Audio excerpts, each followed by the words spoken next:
Welcome back to another episode of the Tech Talks Daily podcast. I'm your host, Neil C. Hughes, and today I'm coming to you live from the Genesys Xperience 2024 CX event here in Denver, Colorado. And it's been an incredible day here, filled with insightful discussions, groundbreaking innovations, and a real sense of community amongst tech enthusiasts and professionals alike. But before we dive into today's episode, I want to take a moment to express my heartfelt gratitude to a few extraordinary individuals, because earlier today I had the privilege of moderating a panel with some of the industry's finest minds. So a big thank you to Dunia Sonori, Chief Commercial Officer at Deloitte, for sharing her wisdom on maximising client ROI through expertise, trust and exceeding expectations, and also for sharing her insights into client relationships. Truly inspiring, because I was moderating a panel here today, and joining Dunia was Dan Laver, Vice President of Customer Service Tech at eBay. Dan and his philosophy of putting a customer experience first and emphasis of understanding the problems before applying technology deeply resonated with me, and I know everyone watching. And his approach to technology and customer service, nothing short of transformative. And also another shout out to Jonathan Heil, Global Head of Tech Operations Workplace Engineering at Vanguard. And his dedication to creating seamless and friction-free computing experiences for end users is just testament, I think, to the commitment to enhancing client satisfaction, and his vision of making technology work effortlessly for the end user is something that I think we can all learn from. And last but certainly by no means least, my spirit animal in this world is Henry Folloder, Chief Digital and Technology Officer at Alorica. Harry's contributions to our discussion on digital transformation, technical leadership were invaluable, and there was an incredibly powerful story about accessibility. And for me, it was just a real pleasure to explore the future of customer experience through his innovative lens. And if you were watching that panel, please come say hi. Email me, techblogwriter@outlook.com. I'd love to connect with you more and hear your thoughts on today's discussions. And if you want to share your story, I invite you to do that as well. As for the event as a whole, well, today I dive straight into the heart of Genesys Xperience 2024. And Genesys unveiled multiple innovations to accelerate the impact of AI in customer experience. And as a global leader in AI-powered experience orchestration, it was quite clear very early on that Genesys is almost pushing the boundaries to help organizations scale personalization, elevate employee performance, and drive continuous optimization. And in the current landscape, I think navigating AI hype, economic challenges, and declining consumer loyalty is no easy task. So Genesys stepping up these challenges by combining generative, conversational and predictive AI across the cloud platform. Some incredibly cool things happening there. But one of the most inspiring stories I encountered today was from Emmett Troxel, Director of Contact Center Technology at the Trevor Project.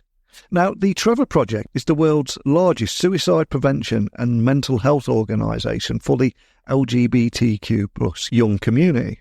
And as you know, I'm passionate about how technology transforms areas and communities, and indeed the world, that you don't associate with technology.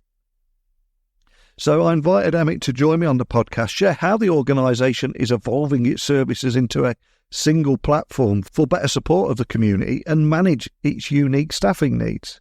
And with integrations into social media platforms on the horizon, they seem set to provide even more accessible support to those that need. So buckle up and hold on tight, because no matter where you're listening in the world right now, I'd like you to join me. I'm going to beam your ears all the way to Denver, Colorado, where you can join myself and Emmett in conversation about all this, what we're hearing on the show floor, and much more.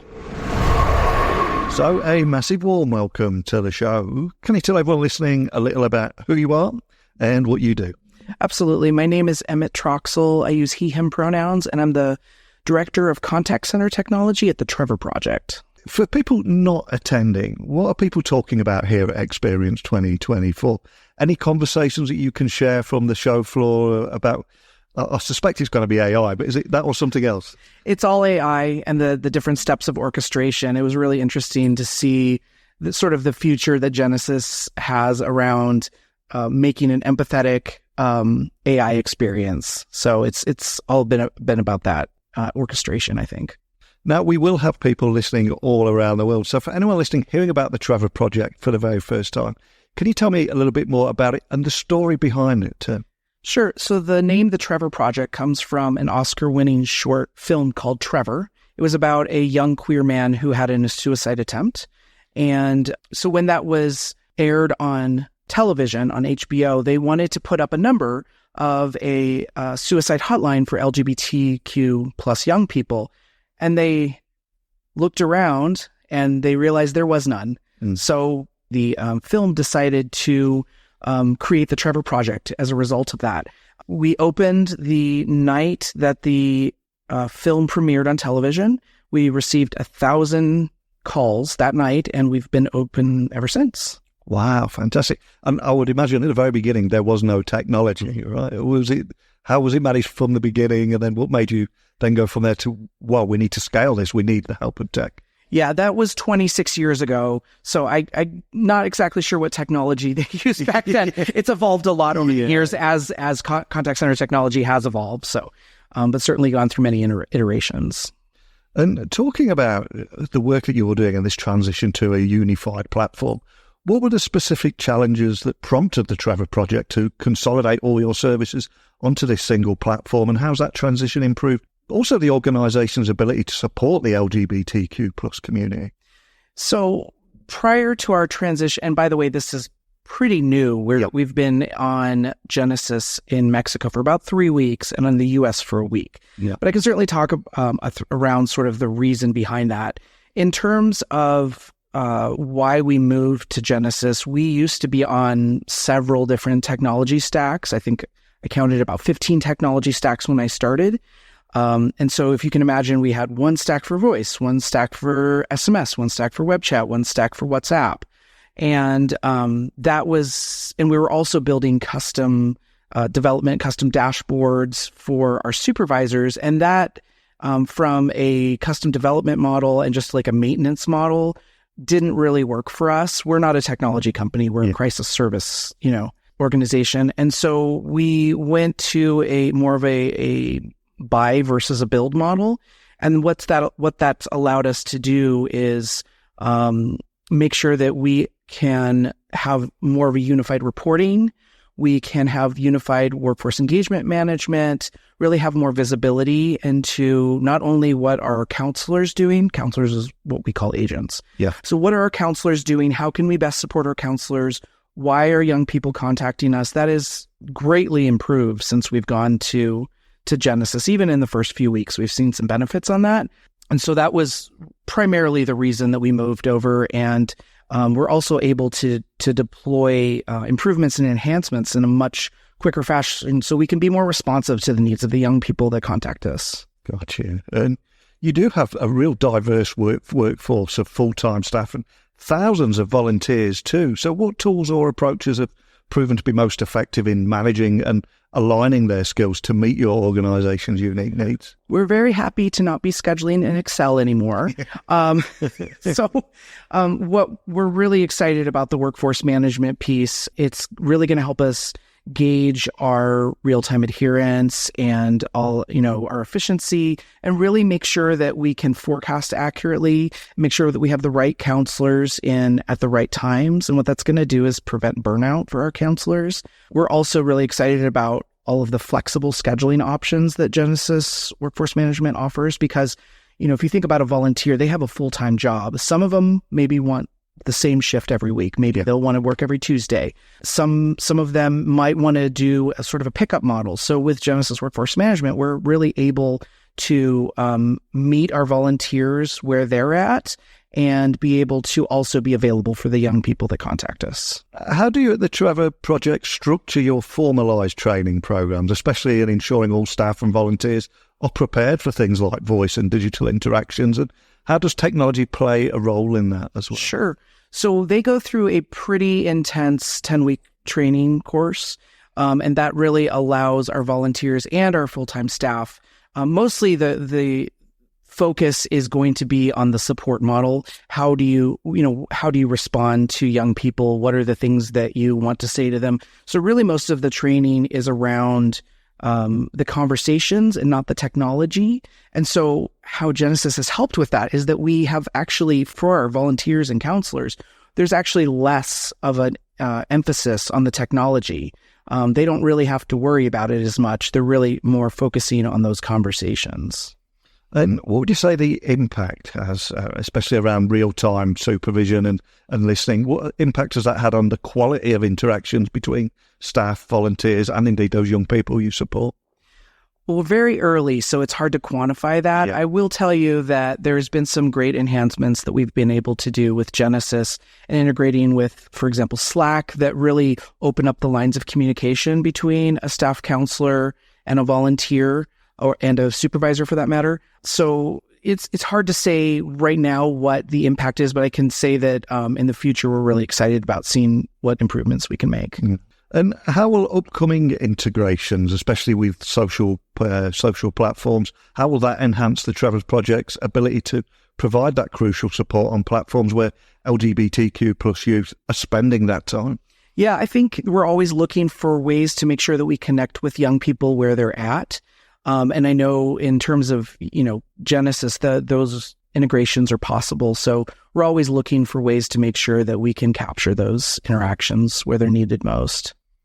And how do you create that supportive, safe environment for LGBTQ plus youth? And what challenges or maybe even opportunities as well arise from managing such an expansive social networking platform?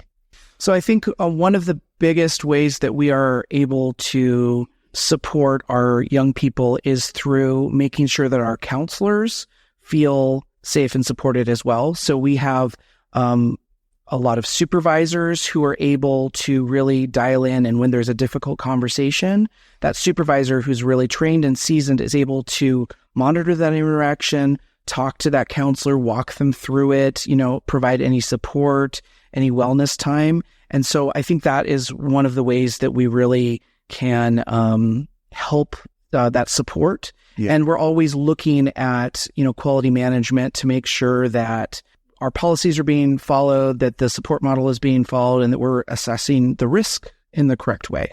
And I've got to ask, are there any trends or technological advancements that are proving to be transformative for suicide prevention and crisis intervention? Because on this podcast, every day I try and get people thinking differently about ways that technology can help outside of the conventional ways and ways that you don't imagine technology making a big difference. And you're clearly doing this. And I always say at the end of every episode, technology works best when it brings people together.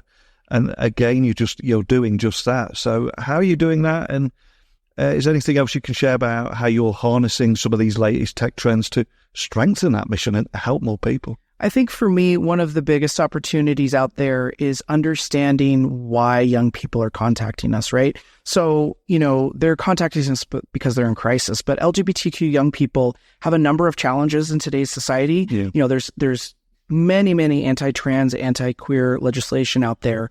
And what I really want to be able to do is use the data that we have. Of course, we're an anonymous service. We don't capture actual information about our young people, but, sort of those high topic trends. For example, if there's an anti-trans legislation that's in Alabama, can we look at contacts who said that from Alabama? Why are they contacting us? There was a ruling from the NCAA saying, hey, we're not going to let trans people participate in college sports anymore. And so we're trying to, can we capture how many of those young people are calling us as a result of that legislation? And how can we use that in our policy and advocacy work to prevent those calls and those interactions from happening in the first place? We've been here a couple of days now, but on the way home, we don't want to get conference hangover. You're going to be all these conversations that you've been having. There'll be a lot of things you're thinking about. What will you be thinking about on that plane ride home? I think I mostly am going to be thinking about how we can use things like Agent Copilot to streamline that experience for our counselors. I think that for me is the biggest takeaway, that and, the journey flows that they were presenting, because really understanding is there anything we can do to smooth out the process from that young person reaching us to make sure that there's the least amount of friction possible and they can just get the support that they need? Well, I can't thank you enough for joining me and sharing this story with me today. But before I let you go, for anyone listening anywhere in the world that would just want to find out a bit more information on how you might be able to help or just have a look or contact you or your team, where would you like to point everyone listening? I encourage everyone to go to the trevorproject.org. That has all the information about our organization, including ways that you can give, you can volunteer, and also if you need to contact a counselor, there's a young person in your life that needs to contact a counselor because they're experiencing crisis, that's where you would go. Well, as I said a few moments ago, every day on this podcast, trying to get people thinking differently about technologies and the positive impacts it can have. So thank you for sharing your story today. Thank you. Thanks for having me.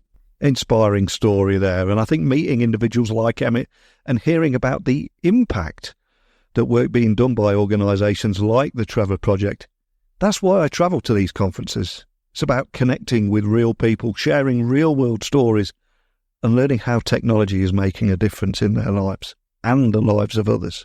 But as always, if you've got a story you'd like to share, email me now, techblogwriter@outlook.com, Twitter, LinkedIn, Instagram, just @NeilCHughes. Easiest guy in the world to find, so just let me know. If you're here at the event, send me a DM on the social channels now, and maybe we can meet and grab a beer or coffee, water, whatever it is you like to drink. Let me know. But that's it for today's episode, so thank you for listening as always, and until next time, don't be a stranger.